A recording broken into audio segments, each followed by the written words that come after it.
Hello, I am Nicole Yunkin, Certified ICD-10 Trainer for Medical Practice Solutions. Today I will be doing a brief introduction to ICD-10. As everyone knows, ICD-10 was pushed back to October 1, 2015 due to Senate passing a bill April 2014. ICD-10 has two code sets. ICD-10 PCS for coding procedures does not replace CPT coding for outpatient services. ICD-10 CM clinical modifications is used for outpatient office services. The compliance date is based on the date of discharge for inpatient claims and the date of service for outpatient claims. The development of ICD-10 provides many more categories for diseases and other health-related conditions than previous revisions. It also offers a higher level of specificity by including separate codes for laterality and additional characters and extensions for expanded detail.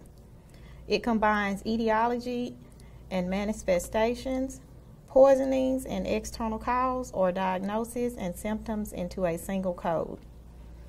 ICD-10 reveals more quality of care for a more meaningful way to understand complications.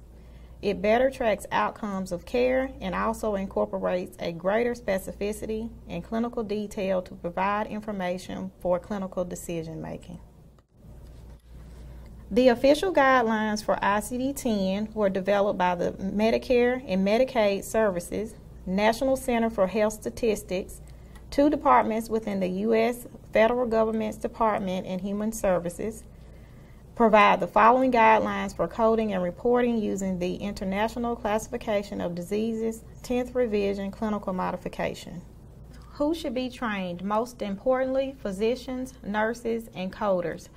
The front office staff and the billing staff will be trained, but they will only need to do a basic training.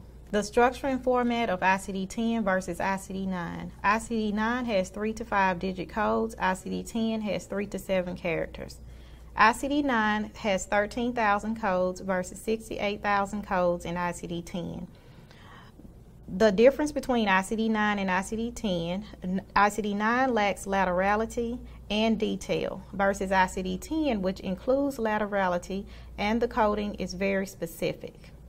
The code structure has the same format basically with the addition to an extension for ICD-10.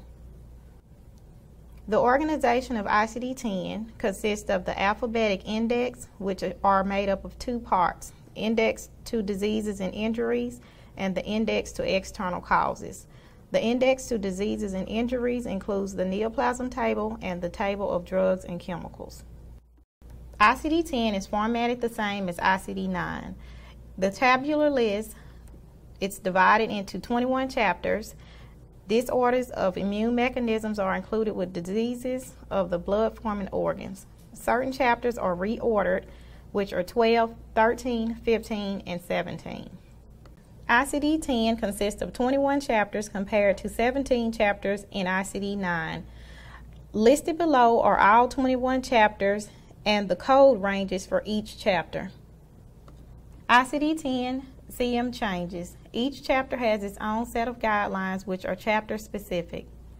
Injuries, which consist of initial versus subsequent, combination diseases, laterality options, which are examples of left or right. Pregnancy trimesters added to the codes, number of fetus, specificity of anatomical site, location of disease and disorder, cause of death with inclusion and exclusion terms are added to the codes in Volume 1.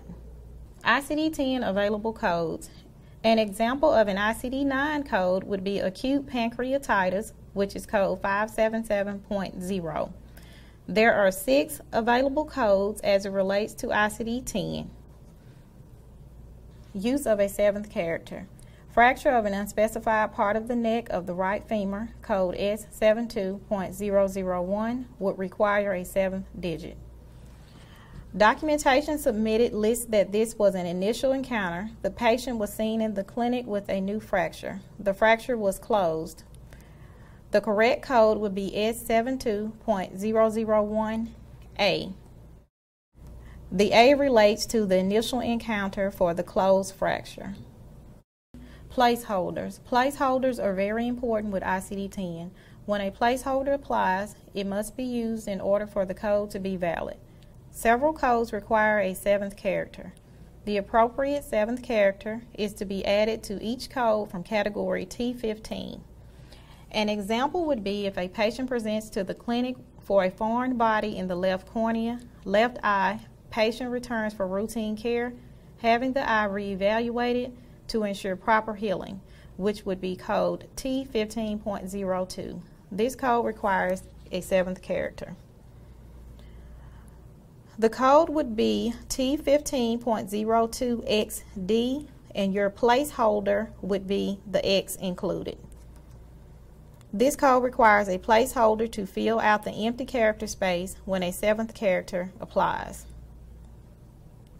This concludes our brief presentation to the introduction of ICD-10.